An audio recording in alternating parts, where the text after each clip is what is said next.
Let's face it, some people thrive on conflict. They're not just assertive, they're aggressive. They like to say it like it is. They like to be confrontational. But for the rest of us, not so much. Let's face it, difficult conversations are difficult, and confrontation can be very, very tense and uncomfortable. What I've learned for me in difficult conversations is that I do better if I think not in terms of confrontation as much as confession.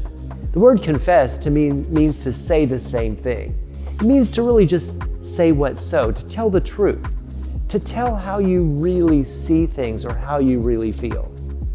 When I speak from my head, it's often going to come across as a confrontation that I feel I'm right.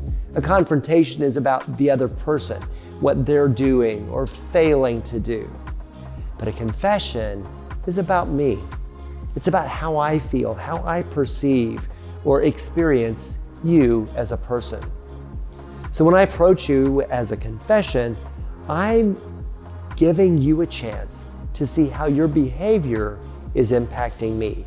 If we're on the same team and I feel like you're dropping the ball, rather than addressing what you're doing or failing to do, I can express my frustration or my concern about getting the project done. I can let you know about my sadness or hurt or irritation.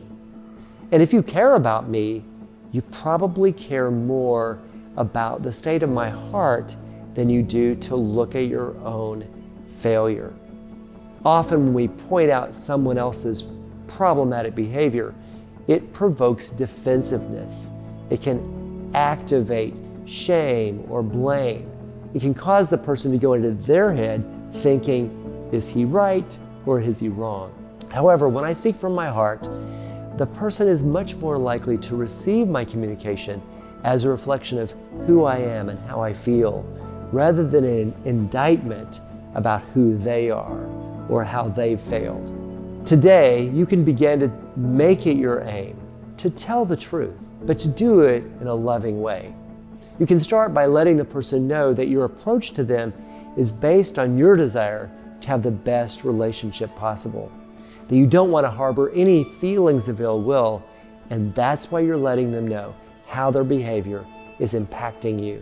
You'll be surprised at how much better those conversations go when you speak from your heart and not from your head. When you share your perspective or your feelings, the person is not likely to argue with you about how you feel or what you think or your perspective, whereas telling them about what you think is wrong with them is very likely to produce pushback. In Ephesians chapter 4, the Apostle Paul says that we can grow up and we set aside falsehood, instead speaking truthfully to our neighbor. He says that speaking the truth in love is the way we grow. Every day we have an opportunity to speak truthfully and lovingly. And every day in our healthy relationships with those that we encounter, we can grow. It's God's plan. He does it for us and asks us to do it for one another, speaking the truth in love.